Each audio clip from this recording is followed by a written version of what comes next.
Hola, ¿qué tal? Buenas tardes. Eh, Esta sesión vamos a revisar algunas cuestiones prácticas sobre el uso del color en las infografías.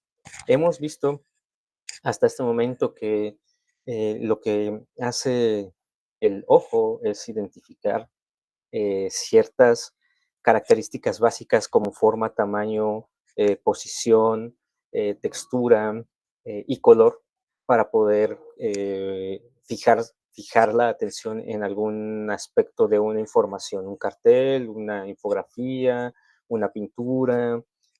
También hemos visto que lo que hace el cerebro es identificar patrones o elementos que serían constantes o esperados para poder encontrar una cierta información dentro de un espacio bidimensional y, bueno, también tridimensional, ¿no?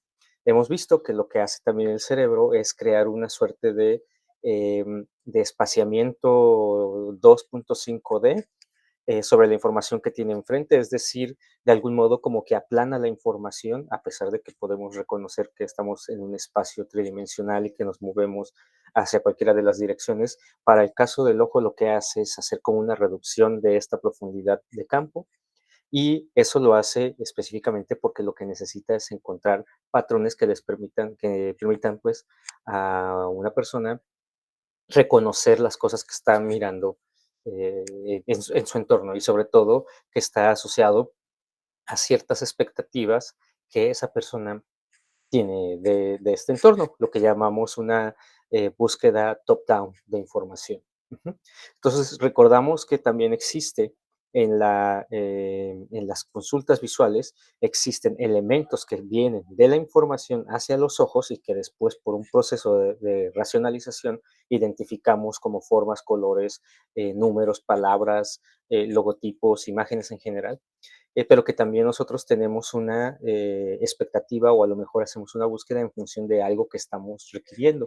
Si estoy buscando, por ejemplo, la salida de emergencia, voy a buscar el patrón habitual que tengo para esa información, que quizás sea una flecha y un color verde, y bueno, asociados. Entonces, en cuanto vea eso, es una búsqueda top-bottom.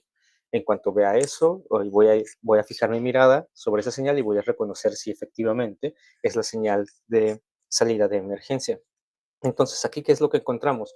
Una expectativa, la búsqueda de patrones en el entorno que me ayudan a ubicar los elementos básicos, color y forma, en el caso de la señal, y una confirmación a partir de los bucles anidados, donde yo voy a constatar que efectivamente eso es una flecha en un recuadro verde, y entonces es una salida de emergencia. Bien, el color se utiliza aquí para poder resaltar ciertas informaciones, em, sobre todo cuando tenemos una complejidad de datos y que necesitamos tenerlos todos en una representación y no sabemos cómo representar esa información. Pensemos por forma, puede ser formas cuadradas, triangulares, circulares, pero de pronto es probable que las formas básicas o las figuras básicas se nos acaben y ya no podamos representar otros datos de las mismas categorías. El color tiene la capacidad al haber un montón de colores, podríamos ir asignando eh, más,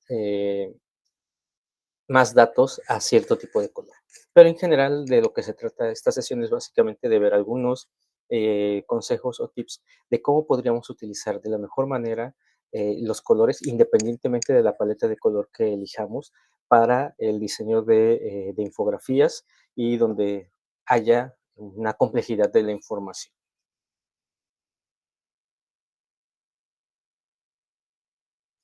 Bien, entonces aquí en esta imagen lo que tenemos es un ejemplo, o bueno, dos ejemplos en realidad de cómo se pueden estar utilizando los colores.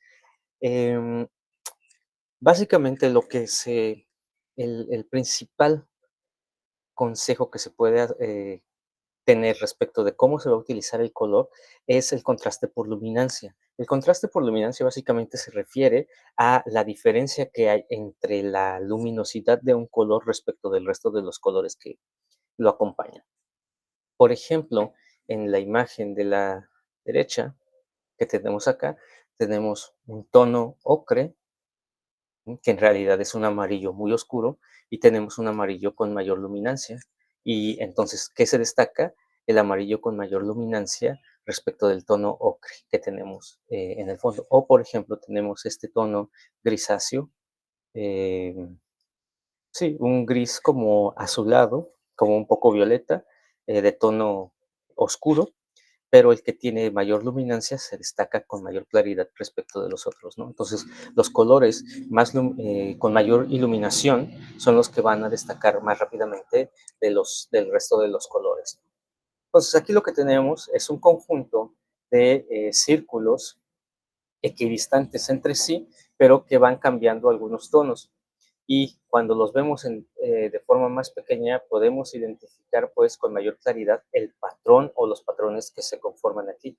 En este caso, entonces, la secuencia de líneas, perdón, de círculos en colores de tonalidad azul nos dibujan una X, una forma de una X, y los de tonalidad amarilla nos dibujan un círculo.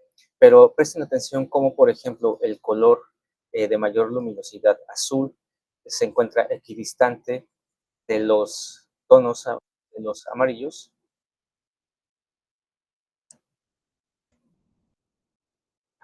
de los tonos amarillos, y también está equidistante de los tonos azul violeta.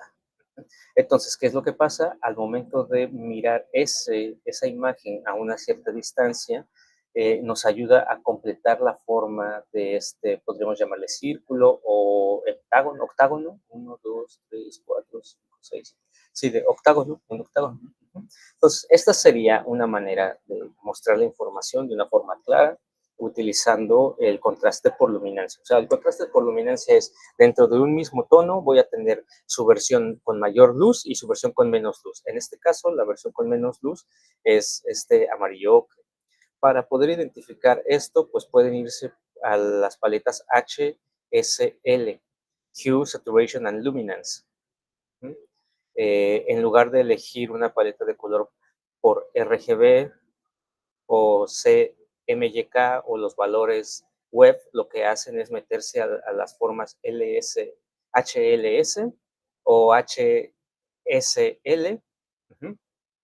Y hue se refiere al tono, es decir, a que es un amarillo, S a la cantidad de saturación y L a luminancia. Normalmente pueden elegir un valor H, un valor S, y únicamente la luminancia van a cambiar de 0 a 100%. 100% sería el mayor grado de luminancia y 0 el menor grado de luminancia. O sea, esto sería negro, mientras que el 100 sería el tono en particular con su mayor grado de iluminación. En el caso del ejemplo que tenemos aquí, número 2, bueno, primero que nada, el contraste es por colores de acuerdo a la posición de los colores en la gama, en el círculo cromático. Si ustedes recuerdan, en un círculo cromático normalmente el color opuesto al verde es el color rojo. Entonces aquí estamos viendo un contraste por oposición de los colores. Pode- Podemos ver cómo en la parte de más abajo, donde hay mayor cantidad de verde, aumenta el contraste respecto del rojo, y en la parte de arriba se reduce el contraste respecto del rojo. Si se dan cuenta también, entonces aquí el verde en la parte de arriba es donde tiene mayor luminancia, por eso tiende a blanco, como en el caso de este azul, y acá se mantiene en el tono más, digamos, más puro. Entonces es para que se den cuenta de cómo está funcionando. Aquí el tip sería, por ejemplo, que si la mayor luminancia siempre se presente en el elemento de que está enfrente y la menor luminancia en el fondo, como en el caso de esta imagen de acá, donde el elemento que se debe de destacar es la figura de este octágono o la figura de esta X respecto de un fondo con una luminancia más oscura. Tip, entonces, sería, si vamos a utilizar una paleta monocromática o una paleta de colores contiguos, lo que necesitamos es entonces que los elementos que queremos que destaquen tengan mayor luminancia y utilizar los fondos con tonalidades más oscuras. Podemos hacerlo al revés, sí, está bien, pero digamos que ayuda a mayor efectividad cuando ocurre con la forma más relevante con mayor luminosidad o luminancia. Dice, en la versión más grande de este patrón, los colores son las características más destacadas. En las versiones mucho más pequeñas a la derecha, los valores de luminancia dominan. Claro, aquí se puede ver con mayor claridad. De modo que un patrón circular en forma de O se convierte en la característica más distintiva. Sí, bien, ahora vamos a este caso, ¿no? Dice, en el diseño de códigos de color, las consideraciones principales deben ser la distinción visual para destacar las operaciones de búsqueda visual y la capacidad de aprendizaje. Entonces, por ejemplo, aquí tenemos un mapa y este mapa está indicado con un color que refiere a una actividad en particular. Por ejemplo, el color amarillo indica las zonas de este mapa que son zonas residenciales, el rojo se refiere a zonas que son comerciales, industrial para el morado, social o institucional o de infraestructura para el azul, actividades de movimiento o de viaje en gris, eh, actividades de mass assembly of people, ensamblajes masivos de gente, negro, no entendería muy bien a qué se refiere eso. Actividades de relajamiento, bueno, sí, actividades al aire libre o leisure y actividades relacionadas con los recursos naturales, etcétera, etcétera, etcétera, ¿no? Y donde no hay actividades. Entonces, básicamente en este mapa lo que vemos es 1, 2, 3, 4, 5, 6, 7, 8, 9 datos, 9 características que todos están asociados a un color, es un color sólido, si se dan cuenta todos son colores sólidos, tienen la misma, tienen un diferente hue, una diferente tonalidad, pero tienen la misma saturación y tienen la misma luminancia, todos estos colores, ¿no? Están distinguidos únicamente por el tono. Y podemos entonces ver de forma muy clara la distribución de las actividades en este mapa. Claramente el centro es la zona más comercial y hacia las orillas se encuentran las zonas residenciales y algunas actividades relacionadas con los recursos naturales de color verde. Y actividades naturales o sociales en color amarillo. Cuando la cuestión es la facilidad de aprendizaje, o sea, lo que buscamos es que retenga cierta información, es importante utilizar primero los tonos únicos, rojo, verde, amarillo o azul. Entonces, si vamos a utilizar vamos a desarrollar una información que queremos que tenga como datos que quisiéramos que la gente se lleve, lo más adecuado es utilizar los colores básicos, porque pues al ser colores básicos son más fáciles de identificar, más fáciles de procesar y más fáciles de asociar alguna categoría de información que nosotros estemos utilizando. Dice seguido de otros tonos que tienen nombres relativamente consistentes como el rosa, marrón, naranja, gris o violeta.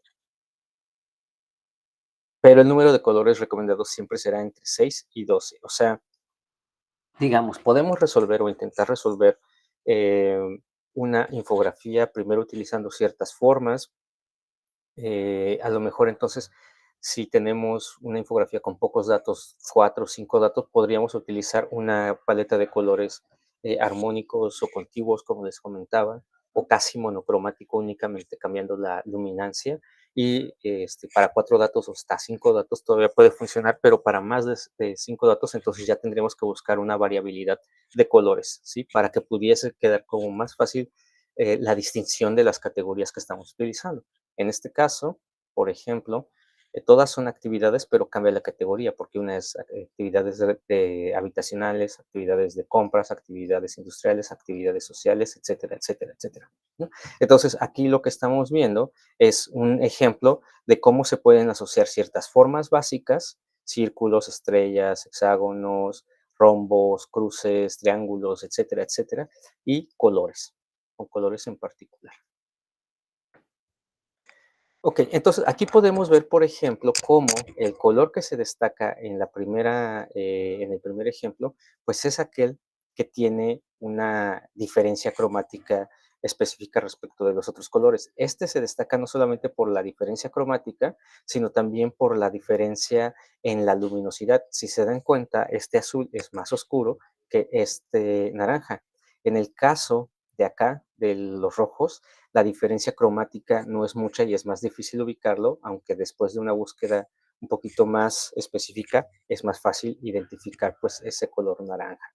Eh, para el caso de del tercer ejercicio, si se dan cuenta en el tercer ejercicio, es más difícil porque de entrada es un fondo blanco, hay una mayor cantidad cromática, ujú, hay colores que son parecidos, como este verde, como este amarillo, ya hablamos del rojo, ¿no? Y al mismo tiempo, pues estos colores se están convirtiendo en nuestra mente por la atención de nuestro cerebro y por lo tanto cuesta un poquito más de trabajo llegar directamente al color naranja por sí mismo. Muy diferente de esto, que básicamente por la diferencia luego inmediatamente lo encontramos, ¿no?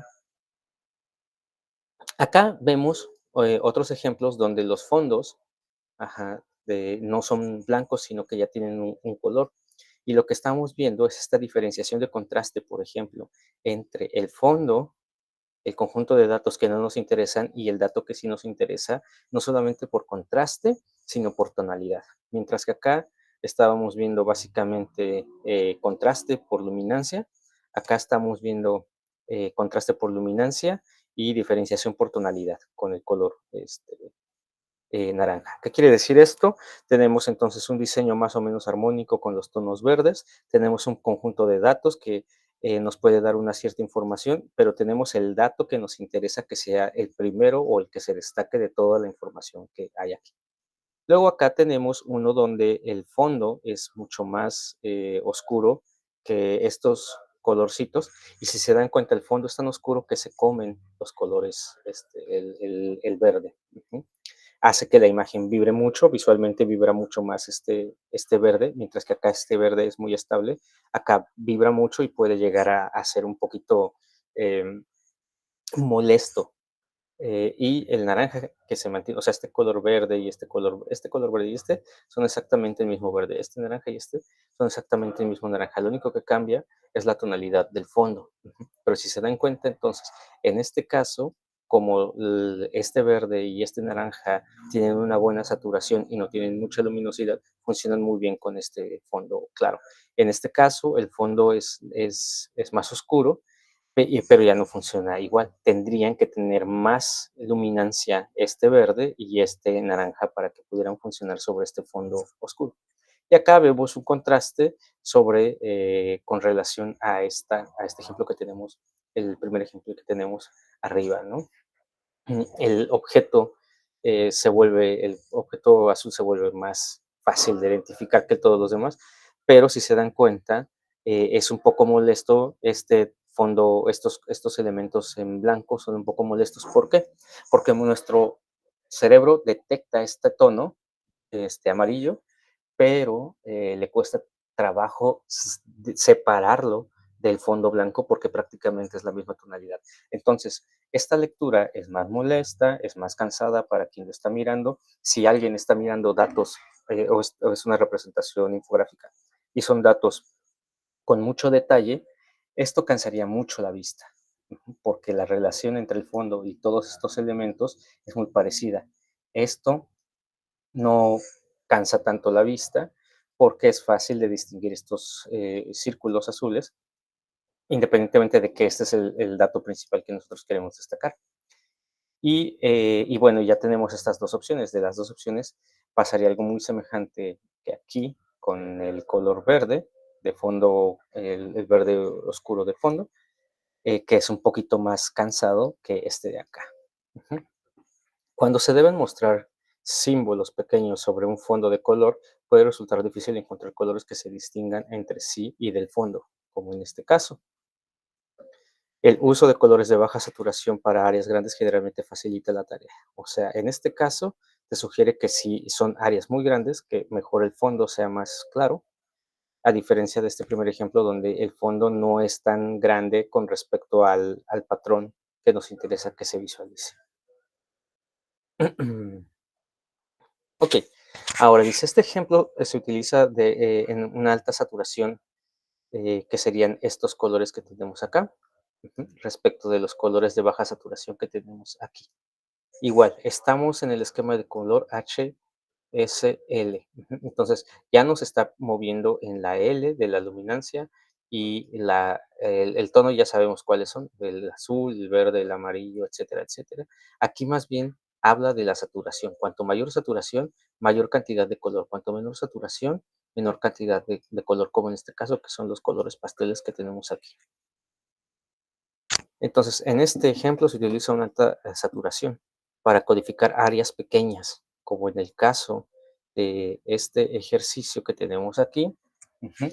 Entonces, las áreas grandes están con una baja saturación, como este cuadrado o este círculo. Ujú. Y las áreas más pequeñas se destacan por objetos que, independientemente del tamaño o de la forma, tienen una mayor saturación. Acá está a la inversa. Tenemos la saturación en las formas, de fondo, ajá, o como en este caso, ajá, y menor saturación en las figuras más pequeñas, y si se dan cuenta, son más difíciles de identificar o de leer, por ejemplo, esta de aquí, de las que están y acá, pues ya ni se diga, yo creo que ni aparece, no se alcanza a visualizar, si por ahí anda, lo que sería el circulito, ¿no? Entonces, esto nuevamente nos indica que cuanto más grande es el área del fondo, se recomienda que se utilicen tonos de menor saturación o de menor o de mayor luminancia. ¿Qué más? Los códigos de colores utilizados para los símbolos y las líneas son difíciles de discriminar debido a los efectos de contraste. Bueno, aquí básicamente nos está explicando estos, este ejemplo, ¿no? Además de ser completamente ineficaz, el segundo ejemplo generalmente se consideraría poco atractivo. ¿Por qué? Porque es un ejemplo como más pesado, como que obliga al ojo a mirar, pero al mismo tiempo el elemento es tan grande que básicamente llena toda la mirada y es como cuando vemos, por ejemplo, a través de una cámara fotográfica y hacemos un close-up, pero no tenemos información del entorno, no sé, estamos viendo un rostro y solo vemos aquí el puro rostro, pero no tenemos como relación con el resto del cuerpo o con el resto del espacio, ¿no? Entonces como que se siente muy apretado en este caso, ¿no? O sea, ¿qué quiero decir con esto? Cuando se utilizan colores con mucha saturación, se siente pesada la imagen, se siente que está muy saturada, llena de cosas, aun cuando, por ejemplo, con una correcta selección, la misma cantidad de elementos, se siente que respira la imagen, se siente que hay una distancia, se siente que la mirada puede hacer este ejercicio de bucles anidados, ir de lo más general a lo más específico, mientras que acá lo más general llama tanto la atención que lo más específico se pierde. Mm, Además de las secuencias de colores, eh, también podríamos tener los cambios de matices, también podríamos tener los degradados. Ujú. Una secuencia escalonada permite una mayor precisión, especialmente al leer desde una clave. O sea, cuando habla de clave, es que tú le colocas a la persona una tablita donde dices qué significa cada color. Ujú. Entonces, por ejemplo, aquí esto puede significar la temperatura del agua del mar. Esto es el continente americano y lo que estamos viendo es el aumento de temperatura del agua de mar de esta zona. Y acá tenemos la temperatura de otra zona del Pacífico. Este mapa muestra las diferencias de temperatura con respecto a lo normal para el Océano Pacífico a 100 metros de profundidad durante el periodo de El Niño. Lo que quiere decir es que cuanto más aumenta el color rojo, la diferencia de la temperatura normal a la temperatura que se está registrando es mayor que, por ejemplo, en el caso de esta sección del Pacífico. Más cálido de lo habitual se muestra en rojo, más frío de lo habitual se muestra en azul. Diferencia cero se muestra en blanco. O sea, en esta zona blanca no hay cambio de temperatura de lo habitual. Eh, Veamos esta. Aquí dice, aún mejor es una secuencia de colores que aumenta constantemente en luminosidad a medida que recorre una gama de matices. Aquí sirve, por ejemplo, cuando estamos hablando de un dato que tiene una cierta secuencialidad. Por ejemplo, podríamos hablar de el aumento o la disminución de, no sé, personas que se inscriben a, a diseño gráfico o, por ejemplo, el aumento gradual o el decremento gradual de, eh, de egresados o de no sé, el aumento o el decremento de personas que tienen trabajo en los primeros 2 años después de salir de la carrera, ¿no? Entonces, los colores más oscuros representarán los datos más abajo y los colores más brillantes representarán los datos más arriba. Entonces, independientemente de lo que nos esté mostrando este mapa, sí podemos ver dónde los números son más abajo y dónde los números han aumentado, como en el caso de esta sección. Estos se llaman mapas de calor. Aquí vamos a ver ejemplos de cómo trabajar justamente los cambios de iluminación o de saturación de algunos colores respecto de los fondos. Fondos muy, con mucho contraste, fondos con poco contraste, como los que tenemos aquí, los que tenemos acá. 6 formas diferentes de mostrar una mayor cantidad, o sea, un incremento en la cantidad. Todas implican aumentar la diferencia relativa con respecto al color de fondo. Yo, por ejemplo, aquí el color de fondo es prácticamente el mismo color de fondo que tengo acá. Normalmente pensaría, bueno, si este es mi color de fondo, el color de fondo es mi, digamos, mi saturación cero, o sea, mi saturación base, y voy a llegar a una saturación total, como en este caso 100% de saturación roja. Entonces voy a decir, si tengo 1, 2, 3, 4, 5, 6 pasos, pues voy a dividir 100% entre 6 pasos y el dato que me dé 18, creo, o una cosa así, o sí, creo que sí, o 15. Entonces es el número de veces que voy a aumentar, de tal manera que si tengo una saturación cero, el siguiente número, pues le voy a poner una saturación 18, el siguiente una saturación 36, y así sucesivamente. O sea, voy sumando 18, 18, 18. Los efectos de contraste significan que la apariencia de un tono específico solo se puede juzgar en el contexto de un conjunto particular de colores circundantes. O sea, hay que hacer pruebas de color para verificar cómo está funcionando un tono con respecto a los tonos que están contextualizando estos colores, ¿no? Ya sabemos que los tonos están siempre en función, la percepción de los colores siempre cambia en función de los tonos con los que están correlacionados. Aquí se puede notar claramente, son los mismos colores, esta secuencia es la misma secuencia que en la parte de arriba, pero la percepción de este tono rojo tiende a verse como más grisáceo, mientras que la de este rojo tiende a verse más, no sé, salmón, rosita, ajá. Es únicamente por el contenedor, el color que contiene a todos los demás. Acá no hay tanto problema. Acá, bueno, acá lo que vemos es una diferenciación. Este tono es este mismo tono, este tono es este tono, este tono es este tono, este tono es este tono, y así. Pero cómo cambian los colores. Bueno, de hecho, este tono es este es este es este de acá. Se hace un salto muy rápido de un tono a otro.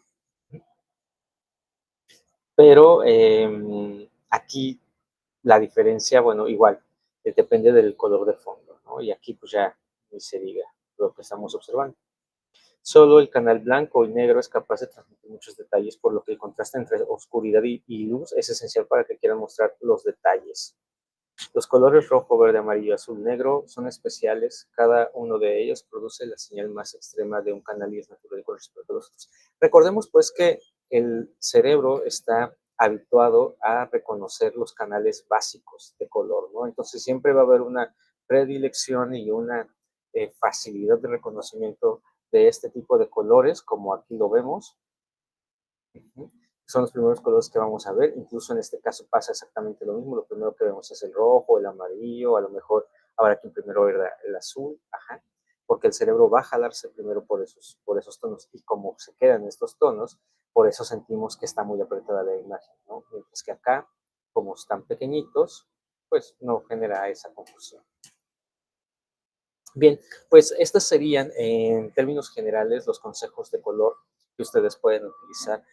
A grandes rasgos habrá que pensar entonces que eh, las, las separaciones o las distinciones de color por contraste de luminancia es una de las formas más efectivas para hacer una combinación de colores, donde se le va a dar prioridad, por ejemplo, a los colores más oscuros con fondos de colores más claros, cuando el fondo abarca prácticamente todo el espacio de nuestra infografía. Ujú. Mientras que para situaciones como espacios más pequeños o áreas más, sí, más pequeñitas de información, puede darse al revés. La mayor luminancia sería para la forma y la menor luminancia para el fondo. Igual ustedes tendrían que hacer las pruebas de color para poder verificar en el caso de cada uno de los diseños cómo está funcionando y poder tomar una decisión. También ya hemos visto que en términos generales los colores primarios son las primeras opciones que tenemos para poder asignar valores de color a algún atributo de la información, como aquí vimos algunas categorías de actividades humanas en un mapa, uh-huh, y que además van a van a facilitar la memorización de ciertos datos, ¿no? Al menos independientemente del detalle que pueda yo encontrar en esta imagen, sé que el centro de la ciudad tiene o se desarrollan las actividades de mercantiles, ¿no? De compras. Mm, eso, es evitar que los colores saturados estén en los fondos y si vamos a utilizar los colores para poder generar asociaciones como de un rango de información, en este caso, aumento de temperatura, pues entonces la paleta de color más oscura iría para los colores, para lo mínimo y lo más claro iría para lo máximo. Ajá. Entonces, para que ustedes vayan viendo, o más bien dos extremos. En este caso, un extremo es el azul, este otro caso es el rojo, y los dos pasan hacia el blanco, y del blanco se iría del azul al blanco, del blanco al rojo. Bueno, eso. Ahora, ¿qué es lo que se espera? Bueno, pues en su actividad específica de pruebas de color que van a hacer para sus infografías, lo que se esperaría es que dependiendo de la información que han colocado en la infografía, hagan pruebas de color para verificar de qué manera estos facilitan la identificación de los datos más esenciales, pero también permiten la clasificación de la información por, digamos, escalas cromáticas. Aquí no se les está pidiendo a ustedes que pongan este, cada escala cromática o cada segmento de la información de tu infografía debe de llevar una paleta de color diferente. No, ustedes tienen que hacer pruebas y de manera crítica, o sea, a partir de su percepción y reflexión, puedan determinar cuál sería la más adecuada.